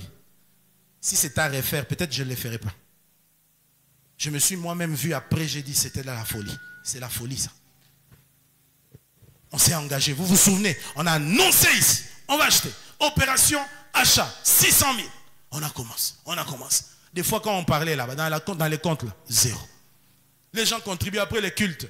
Tu apprends que les entrées qui sont arrivées, oh, 253. Ah, Seigneur, comment on va arriver à 600 000? Mais le Dieu de la foi est un Dieu vivant. Négociation, négociation. On a fini par acquérir la parcelle en face. 450 000 $. Des fois, quand nous citons ces chiffres-là, il y a des gens qui croient que ça sort de mes poches ici. Alléluia. Et j'ai entendu quelqu'un dire, ah, pasteur Wanazana Mbongo Ebele, merci de prophétiser sur moi. Dites Amen. Oui, on doit en avoir. Ça fait partie aussi des choses que Dieu donne. Alléluia. Mais je vous dis la vérité. C'est vraiment une visitation divine. Et pouf, on a acheté. Et on a initié la construction. Petit à petit, petit à petit. Aujourd'hui, nous sommes au toit. Frère, cette construction finira ou ne finira pas. Je t'invite et je t'informe d'ailleurs qu'elle va finir plus vite que tu ne le penses. Et bientôt là, on ira prier là-bas. Déjà avant qu'elle ne finisse, il faut qu'on passe un culte là-bas. Comme ça, tu te rendes compte de ce que Dieu est en train de faire. Tout ceci, c'est pour te dire que tu as besoin de la puissance du Saint-Esprit pour avoir cette foi-là. Cette foi-là qui dépasse l'imagination, qui dépasse l'entendement. Pas seulement dans les choses de Dieu, même dans ta propre vie. Tu as besoin de cette foi-là. Tu as besoin de croire que là où tu es n'est pas la finalité de ta vie, n'est pas l'ultime de ta vie. Dieu est en train de t'amener quelque part. C'est pourquoi cette année nous avons dit, passons à l'autre bord. L'autre bord signifie quoi? Allons vers l'inconnu. Allons vers des dimensions nouvelles. Je suis de ceux qui croient que devant nous, ce qui nous attend est plus glorieux que ce que nous avons laissé derrière nous. Alléluia! Plus glorieux. Ça, c'est le travail du Saint-Esprit. Le Saint-Esprit renforce la vie de prière. Tu as besoin de la puissance pour la vie de prière. Parce que si tu ne pries pas, il n'y aura pas la puissance. C'est pourquoi il vient, il te donne la capacité de prier. Un homme revêtu de la puissance devient automatiquement un homme de prière. Tu développeras la vie de prière. Alléluia. La Bible dit dans Romains 8, verset 26. Nous ne savons pas ce qui convient de demander ni prier, mais le Saint-Esprit nous aide dans nos faiblesses. Et il prie et intercède en nous par des soupirs inexprimables. J'aime l'expression. Il prie lui-même, il intercède en nous. Mais l'Esprit lui-même, lui-même. Il y a des moments où quand tu pries, c'est ta force physique. Mais quand c'est le Saint-Esprit qui prend les relais, tu ne vois plus les heures passer. Vendredi, on a passé 10 heures de prière ici. Est-ce qu'on peut prier 10 heures du temps? Ah, acclame pour toi-même. Quand le Saint-Esprit est là, tu ne vois pas le temps. Parce que lui-même, il intercède. Lui-même, il prie en toi et pour toi. Alléluia. Mais aussi, quand la puissance du Saint-Esprit vient, elle nous donne l'accès, bref, à la vie surnaturelle. La vie surnaturelle. Tu seras capable de faire des choses que naturellement tu ne peux pas faire. Tu seras capable d'opérer dans la puissance. La puissance du Saint-Esprit nous fait passer d'une vie ordinaire à une vie extraordinaire. Alléluia. Mais retiens-le. Tous ces dons-là, le don du Saint-Esprit, nous est donné pour qu'on l'utilise. Quand on a de l'électricité à la maison, regardez tout ce que l'électricité peut faire. N'est-ce pas que l'électricité fait beaucoup de choses? Alléluia. Il donne la lumière. Il aide à faire cuire la nourriture. Alléluia. Il nous permet de pouvoir suivre la télévision, utiliser les appareils électroménagers. N'est-ce pas? Grâce à l'électricité, il y a des tas de choses qu'on peut réaliser. Grâce à l'électricité. Vous voyez? Et tout ça, parce que ceux qui reçoivent cette installation chez eux doivent comprendre qu'il faut l'utiliser. Le revêtement de puissance, quand il vient, il faut s'en servir. Il faut l'utiliser. Mais c'est là le problème de beaucoup de chrétiens. Les gens se contentent de prier, demander à Dieu, remplis-moi, remplis-moi. Mais après, qu'est-ce que tu en fais? Qu'est-ce que tu en fais? Si tu veux voir ce de quoi Dieu est capable, à travers la puissance qu'il te communique, commence à témoigner Jésus. Parle de Christ partout. Amen, amen. Et sois prêt à affronter les défis. Dans tous les domaines dans lesquels tu te trouves, n'aie pas peur des défis. Quand il y a des défis, ose. Comme on nous le disait ici le dimanche passé. Il faut oser. Prie pour des malades. Est-ce que tu as déjà prié pour les morts? Moi, j'ai déjà prié pour les morts. Alléluia. Il n'y a que ceux qui ont échoué, qui ont l'espérance de réussir prochainement. J'ai découvert avec Dieu, la voie de la réussite passe par les échecs. Si tu refuses d'échouer, tu ne réussiras jamais. Alors jamais. C'est comme la langue. Pour être capable de parler une langue, il faut accepter de faire des fautes. Toi, tu as peur. Je n'aime pas cette langue-là parce que je fais beau. Mais tu n'apprendras pas. Nous tous ici, les peu d'anglais qu'on a, tu les massacres d'abord, tu dis n'importe quoi. Moi, je me souviens un jour, j'étais quelque part. Ce que j'ai dit, c'est tout à fait l'opposé de ce que je pensais. Alléluia. Quand je courtisais ma femme, je ne connaissais pas beaucoup les Swahili. Alors, un ami m'a trompé. Sachant que là où j'allais, c'était des Swahiliphones. Il me dit, la prochaine fois où tu pars, quand tu veux dire au revoir à la famille, aux frères et sœurs, il faut leur dire, Kichokabambi. Alléluia. Moi aussi, j'ai retenu la leçon.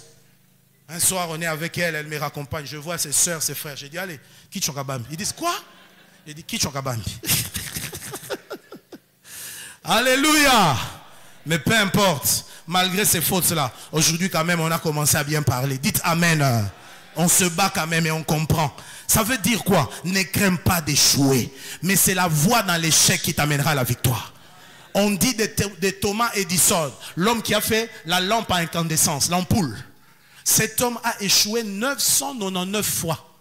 Quand on lui a posé la question, combien de fois avez-vous échoué? Il dit, je n'ai jamais échoué. On dit, oh mais comment? On a appris qu'il y a beaucoup de tentatives et tout ça. Il dit, oui justement, j'ai découvert qu'il y a 999 manières pour laquelle la lampe ne peut pas s'allumer et une manière pour laquelle elle s'allume. Alléluia! L'échec n'est pas échec aussi longtemps que tu ne renonces pas.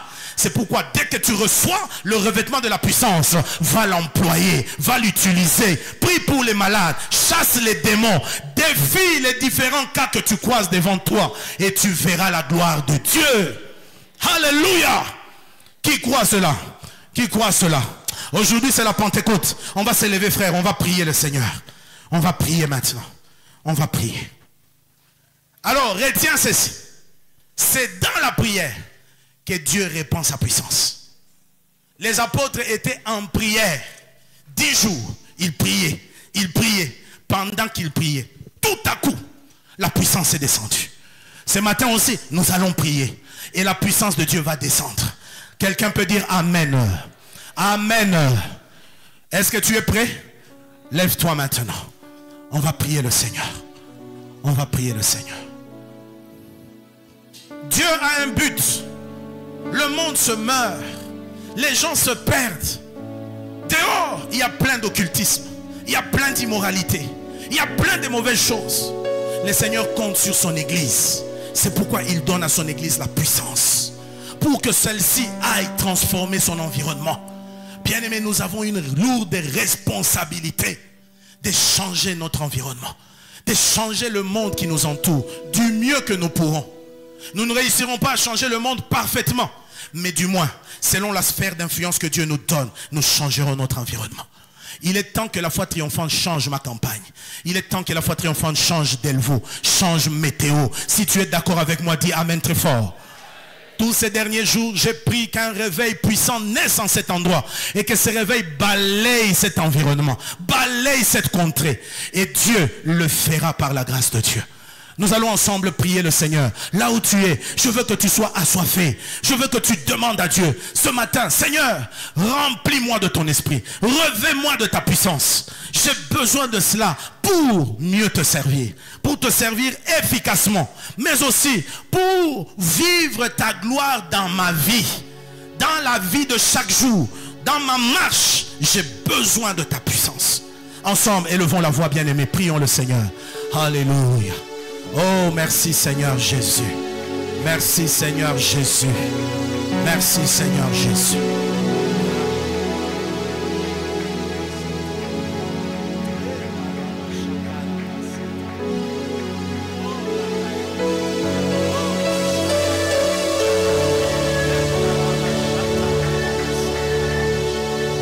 Que chacun prenne un temps de prière maintenant alors que le piano joue.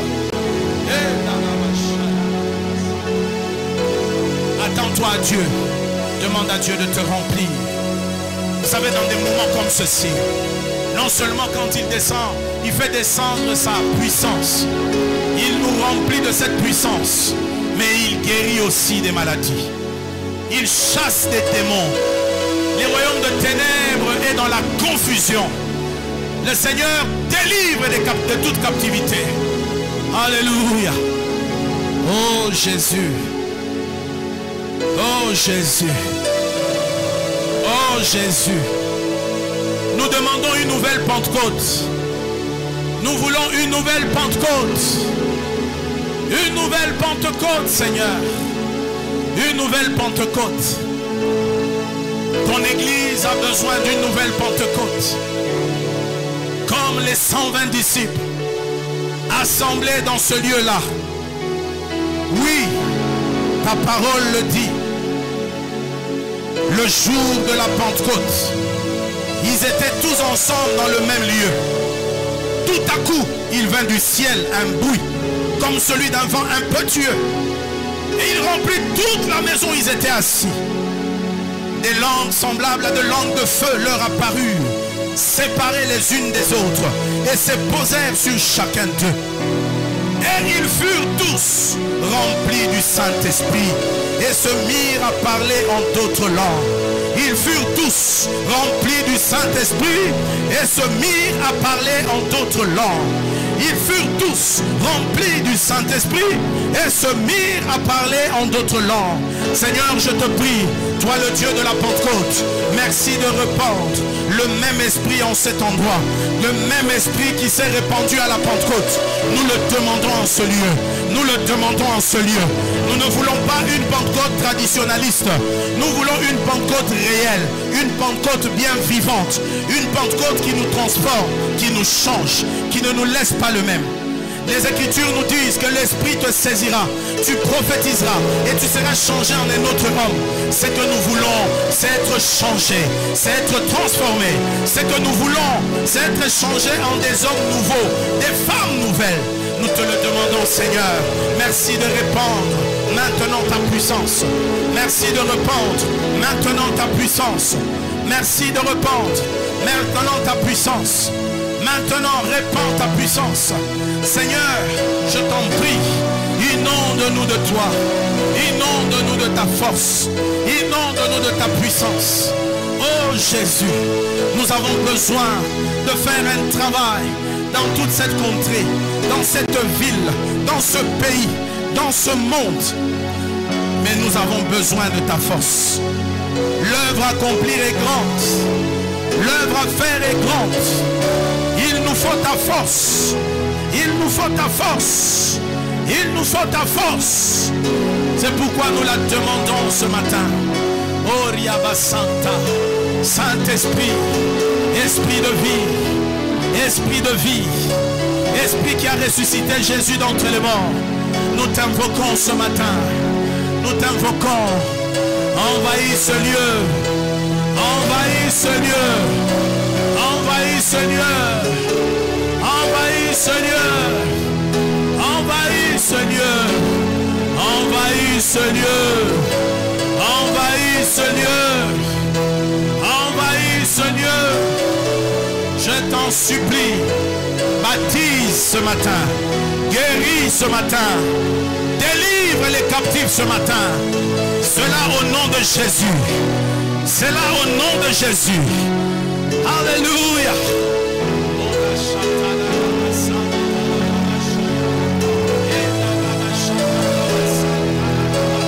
Bien-aimé, sois dans la prière. Sois dans la prière. Sois dans la prière. Sois dans la prière.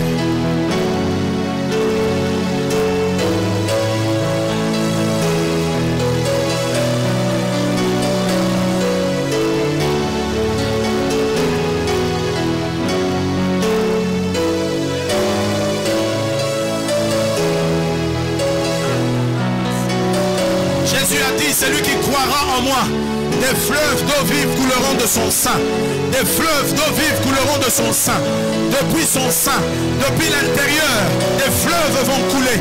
Des fleuves vont couler. Des fleuves vont couler. Des fleuves vont couler. Oh, du fond de notre être, que des eaux, des fleuves coulent. Qu'ils coulent et coulent encore. Qu'ils coulent et coulent encore. Shakarababa. Sakayaba Santa. Que cela coule, que cela coule, que cela coule du fond de notre être. Alléluia. Du fond de mon être coulent des rivières, rivières d'eau de la vie.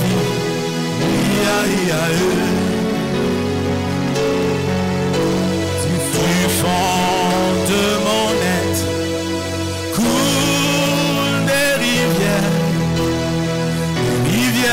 d'eau de la vie.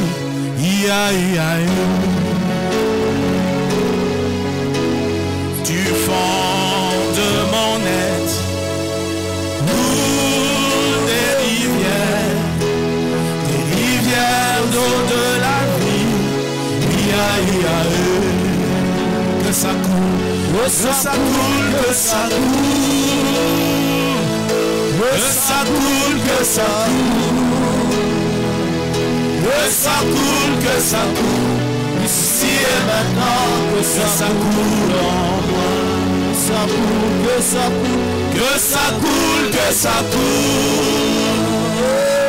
Que ça coule, que ça coule, que ça coule, que ça coule, que ça coule, ici et maintenant, que ça coule en moi. Que ça coule, que ça coule, parle-moi, parle-moi, parle-moi, parle-moi, parle-moi, parle-moi, ici et maintenant, parle-moi, Seigneur, parle-moi.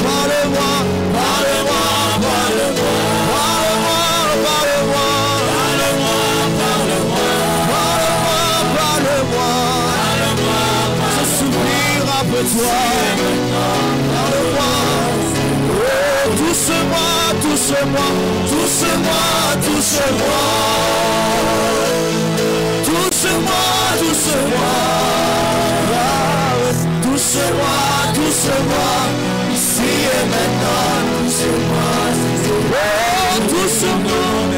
Du fond de mon âme, coule des rivières de feu de la vie. Ia, ia, du fond de mon âme, coule des rivières de feu de la vie. Dieu est en toi. Ia, ia, La gloire de Dieu est en toi. En ce lieu.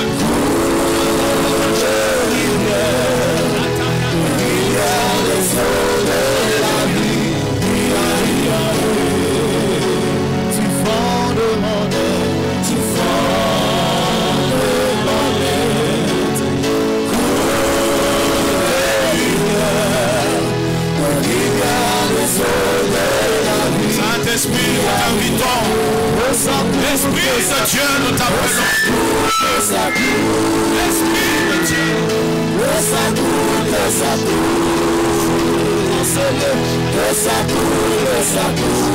Ici et maintenant, Je prie au nom de Jésus.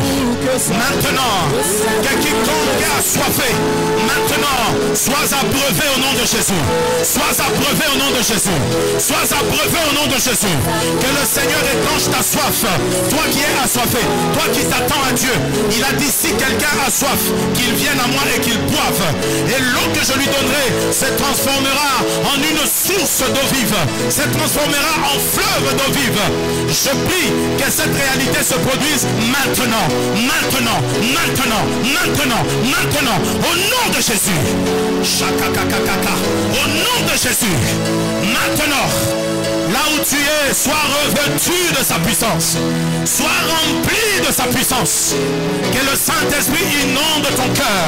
Que le Saint-Esprit inonde ton cœur. Que le Saint-Esprit inonde ton cœur. Que le Saint-Esprit inonde ton cœur. Remplisse. Tu n'as jamais été baptisé du Saint-Esprit.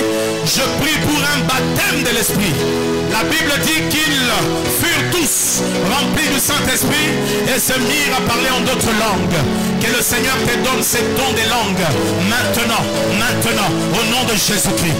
Au nom de Jésus-Christ. Au nom de Jésus-Christ. Au nom de Jésus-Christ. Que ça coule et que ça coule encore. Que le flot de sa gloire coule.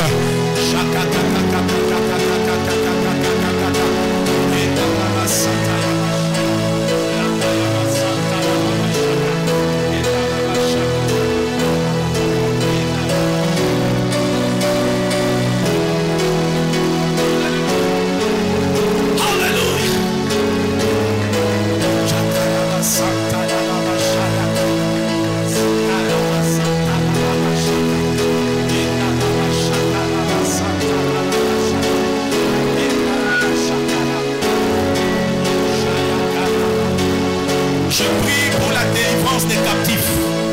La Bible dit l'onction brise le joug. Tu es ici, tu es sous une forme de captivité. Maintenant sois libéré au nom de Jésus. L'onction de la délivrance souffle dans la salle. L'onction de la délivrance souffle dans la salle.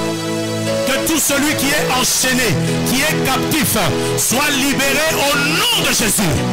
Telle est la volonté du Seigneur pour toi ce matin. Telle est la volonté du Seigneur pour toi ce matin. Qui est celui-là qui s'élève dans ta vie pour te retenir captif? Qui s'élève dans ta vie pour stopper ta vie, pour te bloquer? À partir de ce matin, par l'autorité et la puissance du Saint-Esprit, nous te déclarons libre au nom de Jésus. Shakaraba Santa Baba. Shakaraba Santa Baba. Shakaraba Santa Baba. Shakaraba Santa Baba. Il y a des chaînes que le Seigneur brise maintenant. Il y a des chaînes qui se brisent. Il y a des chaînes qui se brisent. Il y a des chaînes qui se brisent. Shakakakaka.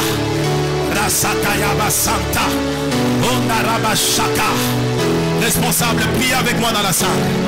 Prie avec moi dans la salle. Le Saint-Esprit est là. Le Saint-Esprit est là. Le Saint-Esprit est là. Alléluia.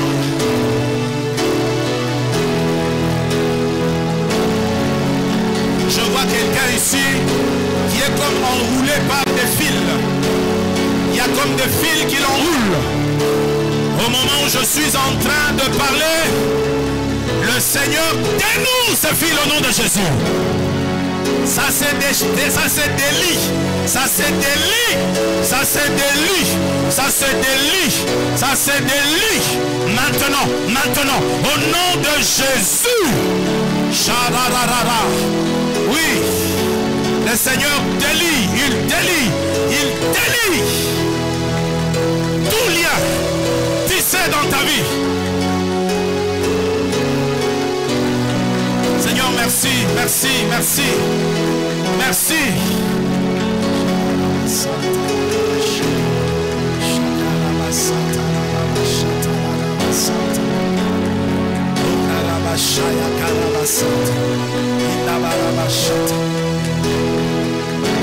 Pendant ce temps, je voudrais prier ici devant avec quiconque a